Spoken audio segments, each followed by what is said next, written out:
कैसे हो मेरे प्यारे बच्चों। आज की इस वीडियो में हम पढ़ने वाले हैं क्वाड्रेटिक पॉलिनोमियल्स के बारे में। क्वाड्रेटिक पॉलिनोमियल्स इस चैप्टर का सबसे इंपॉर्टेंट टॉपिक है जिस पे एग्जाम में क्वेश्चन आता ही आता है। तो इस वीडियो में हम सारे डाउट्स क्लियर करेंगे, क्वाड्रेटिक पॉलिनोमियल को अच्छे से जानेंगे, वीडियो के लास्ट तक बने रहेंगे। तो स्टार्ट करते हैं। क्वाड्रेटिक पॉलिनोमियल, सर आपने लास्ट वीडियो में बताया था क्वाड्रेटिक पॉलिनोमियल वो होता है जिसकी स्टैंडर्ड फॉर्म हमारे पास ax² plus bx plus c होती है, जहां पे a जो है वो 0 के इक्वल नहीं होना चाहिए, राइट। और सर आपने ये भी बताया था कि इस केस में डिग्री ऑफ क्वाड्रेटिक पॉलिनोमियल हमारे पास 2 होती है।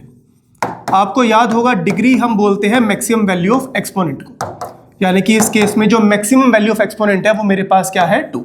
ठीक, जितनी हमारे पास डिग्री की वैल्यू होती है उतने ही हमारे पास नंबर ऑफ जीरोस होते हैं।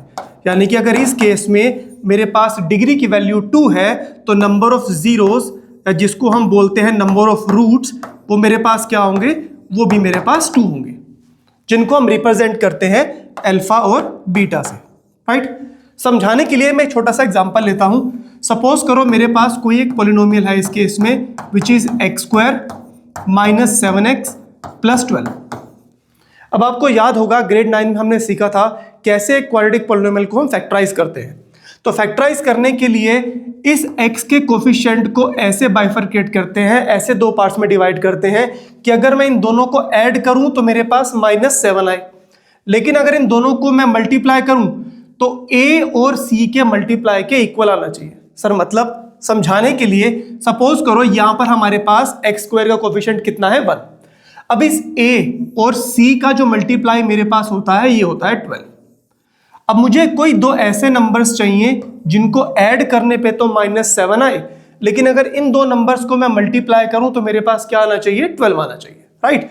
तो सर ऐसे दो नंबर हमारे पास एक -4 हो सकता है और एक -3 हो सकता है, क्योंकि अगर -4 और -3 को ऐड किया जाए तो इस केस में मेरे पास -7 आता है, बिल्कुल ठीक। और अगर -4 को मल्टीप्लाई किया जाए -3 के साथ तो माइनस और माइनस मल्टीप्लाई होकर प्लस हो जाएंगे और 4 3 क्या बन जाएगा मेरे पास 12, यानी कि वो दो नंबर हमारे पास हो गए -4 और -3, बिल्कुल ठीक। तो हम क्या करते हैं, इसको थोड़ा सा सॉल्व करते हैं ये फाइंड आउट करने के लिए कि हमारे पास जीरोस कैसे आएंगे। तो सॉल्व करने के लिए हमने क्या किया, यहां पे इस -7x को हमने लिखा -4x और -3x, और ये जो +12 था ये हमारे पास एज इट इज। अब इन दोनों में से हम कॉमन देखते हैं और इन दोनों टर्म्स में से हम कॉमन देखते हैं। तो पहली दो टर्म्स में से मेरे पास क्या कॉमन आ रहा है, पहली दो टर्म्स में से मेरे पास x कॉमन आ रहा है। आप देखोगे x इसके पास भी है और इसके पास भी है, 1 टाइम x हमारे पास कॉमन है। अब अगर यहां से मैंने 1 टाइम x निकाल लिया बाहर तो मेरे पास एक x बच गया, और अगर यहां से मैंने x बाहर निकाल लिया तो मेरे पास -4 बच गया, राइट। अब इन दोनों में से चेक करते हैं, 3 4 12 होता है, यानी कि इसके अंदर एक फैक्टर 3 भी है, तो यानी कि इन दोनों में से मैं -3 को कॉमन रख सकता हूं। अगर मैं -3 को कॉमन रखता हूं तो -3 यहां से बाहर जाएगा तो सिर्फ क्या बचेगा x, और अगर -3 इसमें से बाहर जाएगा तो हमारे पास बच जाएगा -4।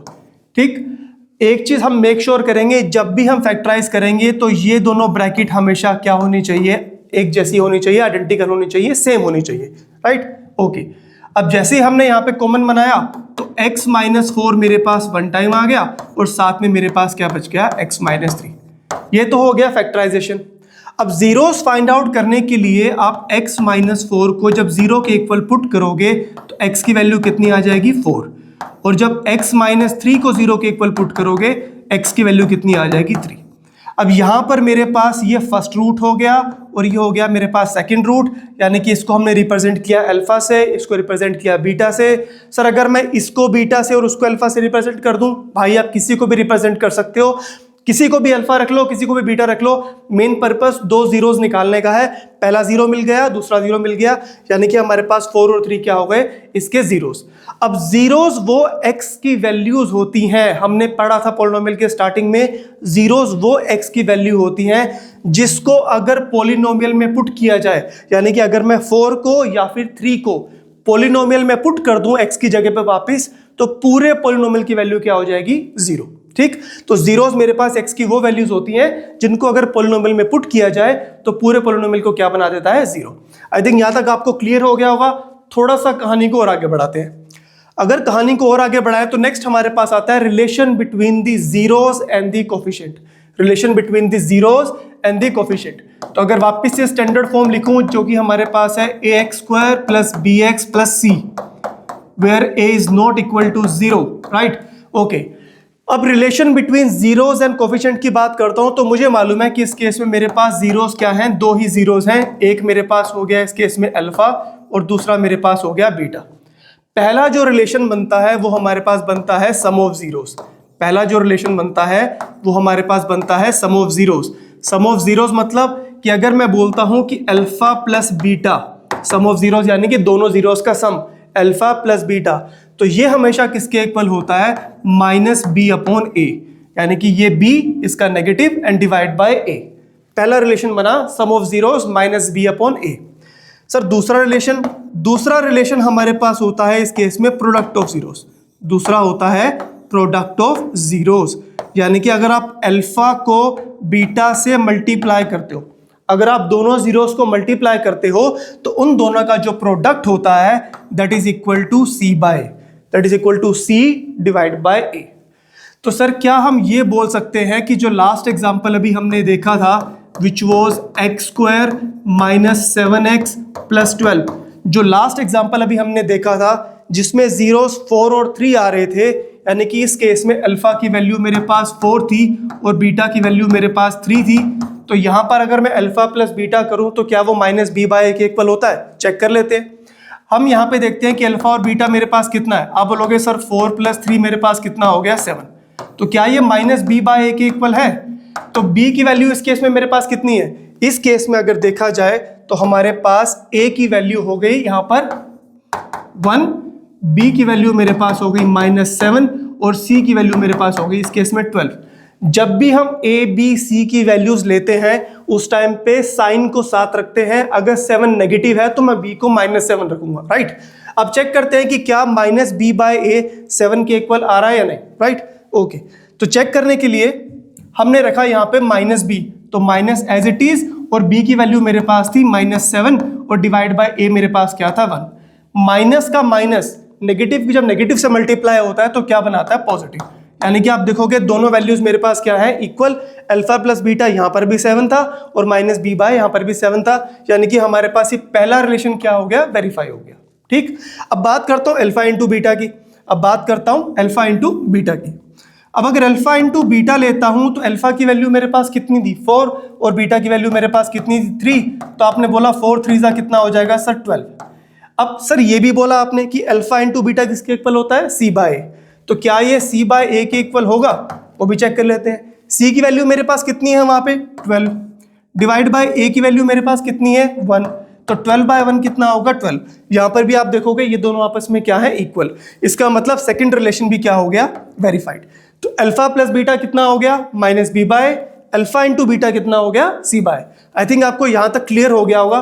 थोड़ा सा कहानी को और आगे बढ़ाते हैं, ठीक, ओके।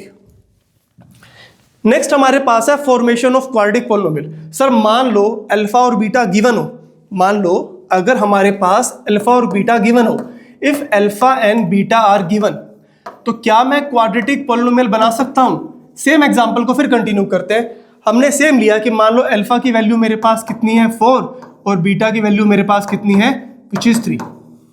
ठीक, मैं साथ साथ समझाऊंगा भी सही और कैसे बनता है फॉर्मूला वो भी बताऊंगा। तो इस केस में अगर मेरे पास अल्फा और बीटा गिवन हो तो हम क्वाड्रेटिक पॉलिनोमियल कैसे बनाते हैं? एक सिंपल सा हमारे पास फॉर्मूला होता है क्वाड्रेटिक पॉलिनोमियल बनाने का, which is k into x square minus alpha plus beta into x plus alpha beta, alpha plus beta into x plus alpha beta.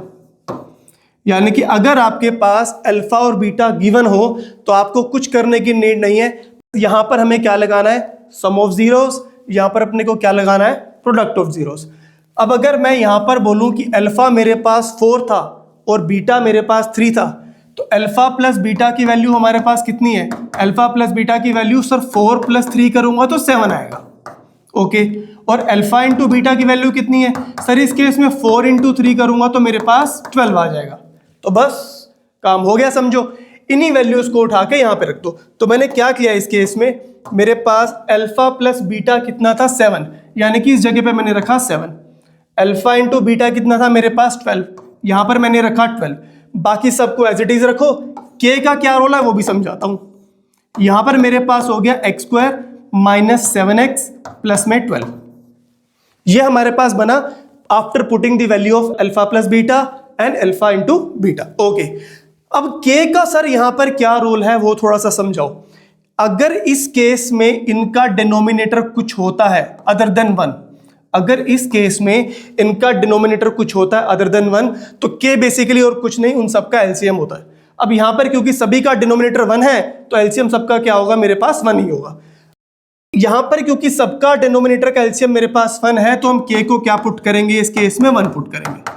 Sir अगर मान लो मेरे पास यहाँ पे 4 होता, यहाँ पे 3 होता और यहाँ पे 1 होता तो हम क्या करते? तो 4 और 3 का एलसीएम हमारे पास 12 होता है, तो उस केस में हम के को क्या पुट करते? 12 पुट करते हैं। ठीक, अगले वीडियो में हम ये देखेंगे कि क्वेश्चन इस पे कैसे बनते हैं, तो वो भी समझाऊंगा, डोंट वरी। ठीक, अभी हम कंसेप्ट को ब्रीफ करते हैं, थोड़ा सा और आगे चलेंगे तो उन पे भी काम करेंगे। Right, okay. अब जब जैसे ही आपने के को 1 पुट किया, अब मैं 1 से किसी को भी मल्टीप्लाई करूंगा तो कोई चेंज नहीं आएगा, सेम एज इट इज रहेगा। तो जैसे ही आप 1 पुट करोगे, इनटू में हो गया मेरे पास x² माइनस 7x प्लस में 12, तो ये मेरे पास बन गया एक quadratic polynomial x² minus 7x plus 12। और अगर आप देखो तो ये सेम अपने को क्वाड्रेटिक पोलिनोमियल मिला जो हमने पहले वहां एग्जांपल में लिया था। राइट, तो अगर इस केस में अपने को मालूम हो, अगर इस केस में अपने को अल्फा और बीटा मालूम हो, तो इस रिलेशन को, इस फॉर्मूला को हम यूज करके क्या कर सकते हैं? क्वाड्रेटिक पोलिनोमियल बना सकते हैं इजीली। आई थिंक यहां तक आप सबको क्लियर होगा। थोड़ा सा कहानी को और आगे बढ़ाते हैं। सर एक चीज ये समझाओ, आपने लीनियर में तो बताया था कि लीनियर पोलिनोमियल जो होता है ग्राफिकली कैसे रिप्रेजेंटेड होता है, क्वाड्रेटिक पोलिनोमियल कैसे रिप्रेजेंटेड होता है वो थोड़ा सा समझाओ। चलो, समझाने के लिए मान लिया हमने 2 एक्सिस ली, एक हमने x एक्सिस ले ली और एक हमने y एक्सिस ले ली। अब इस केस में क्वाड्रेटिक का जो हमारे पास ग्राफ बनता है that is actually a parabola, that is actually a parabola. अब यहां पर ये पैराबोला जिस पॉइंट पर, ये पैराबोला जिस पॉइंट पे x एक्सिस को कट करता है, जिस पॉइंट पे x एक्सिस को कट करता है, ये मेरे पास होता है पहला 0, और दूसरा जो पॉइंट हमारे पास होगा वो मेरे पास होगा इस केस में दूसरा 0। यानी कि x एक्सिस को जहां पर भी इसने कट किया, ये मेरे पास हो गए जीरोस ऑफ क्वाड्रेटिक पोलिनोमियल, ये मेरे पास हो गए जीरोस ऑफ क्वाड्रेटिक पोलिनोमियल। तो सर इस केस में अल्फा और बीटा की 2 वैल्यू डिफरेंट होंगी, बिल्कुल डिफरेंट होंगी। लेकिन सर ऐसा भी तो हो सकता है कि ये पैराबोला इसको सिर्फ एक ही पॉइंट पे टच करके निकल जाए, तो बिल्कुल। अब इस केस में हमारे पास अल्फा और बीटा दोनों की वैल्यू इक्वल होती है। ठीक, सर ऐसा भी हो सकता है कि पैराबोला इसको टच करके ही ना जाए, ऐसे ऊपर चला जाए, तो बिल्कुल ठीक। अब आपने तो कहा था कि जितने हमारे पास डिग्री ऑफ पॉलिनोमियल होता है उतने ही हमारे पास क्या होते हैं? जीरोस होते हैं। तो इसका मतलब यहां तो कोई जीरो नहीं बना, यहां पर जीरो बना लेकिन रियल नहीं बना। सर मतलब सुनो ध्यान से, इस केस में मेरे पास आ गए 2 distinct real zeros, 2 distinct real zeros, यानी कि 2 डिस्टिंक्ट रियल रूट्स कह लो, रियल जीरोस कह लो, एक ही बात है। यानी कि अल्फा और बीटा दोनों आएंगे लेकिन दोनों की वैल्यू क्या होगी? डिफरेंट होगी, दोनों अलग अलग होंगे। यहां पर हमारे पास हम बोलते हैं unique real root, unique real root. Unique real root का मतलब अल्फा और बीटा की जो भी वैल्यू आएगी हमारे पास वो दोनों वैल्यू इक्वल होंगी, यानी कि 2x की वैल्यू जो आएंगी आपके पास दोनों ही सेम होंगी। तो पहला x की वैल्यू जो हमारे पास आएगी वो भी वही होगी सेम, दूसरी भी सेम ही होगी, तो यानी कि अल्फा और बीटा सेम होंगे। तो 2 जीरोस तो है लेकिन दोनों सेम है। राइट सर, इस केस में हम कहते हैं no real zeros, no real zeros या फिर नो रियल रूट्स। सर ऐसा क्यों? ओके, क्योंकि इस केस में हमें 2 जीरोस तो मिलते हैं बट दोनों हमारे पास क्या होते हैं? इमेजिनरी। तो सर इन इमेजिनरी जीरोस को हम कैसे फाइंड आउट करते हैं? इसको फाइंड आउट करने के लिए हम ग्रेड 11 में जाते हैं, जहां पर हमारे पास चैप्टर है कॉम्प्लेक्स नंबर, वहां पे हम डिटेल्स में पढ़ेंगे कि कैसे इमेजिनरी जीरोस को फाइंड आउट किया जाता है। तब तक के लिए हम सिर्फ सिंपल रखते हैं इस चीज को कि अगर 2 पॉइंट पे कट किया तो आप बोलोगे सर 2 डिस्टिंक्ट रियल जीरोस, एक पे कट किया तो यूनिक रियल रूट, या फिर हमारे पास एक ही जीरो होगा, दोनों जीरोस हमारे पास इक्वल होंगे इस केस में। नो रियल रूट्स का मतलब मेरे पास क्या हो गया इस केस में, कोई भी रियल रूट हमारे पास नहीं होगा, राइट। ओके, तो सर एक छोटा सा डाउट हमारे पास और है कि क्या पैराबोला इस केस में हमारे पास एक सेमी सर्कल होता है या नहीं, या कुछ अलग ज्योमेट्री होती है। भाई पैराबोला सेमी सर्कल नहीं होता सर। मतलब ये समझाने के लिए मैंने क्या काम किया, विराट कोहली को लेकर आया। अब हमारे विराट कोहली जी मैच में खेल रहे हैं, ग्राउंड पे खड़े हैं, और इन्होंने एक 6 लगाया। अब 6 लगाने में बॉल ने जिस पाथ को ट्रेवल किया वो बेसिकली मेरे पास क्या हो गया, एक पैराबोलिक पाथ हो गया। तो ध्यान करना, पैराबोला एक सेमी सर्कल नहीं होता, पैराबोलिक पाथ सेमी सर्कल से अलग होता है, ठीक। ओके, आई थिंक यहां तक आपको क्लियर हो गया होगा कंप्लीट कि हमारे पास क्वाड्रेटिक पॉलिनोमियल्स क्या है। अगले वीडियो में क्वाड्रेटिक पे बनने वाले अच्छे क्वेश्चंस लेकर आऊंगा। उस वीडियो में अच्छे से कंसेप्ट को ड्रिल करेंगे, वीडियो के लास्ट तक बने रहेंगे। तब तक के लिए कीप लर्निंग, कीप ग्रोइंग।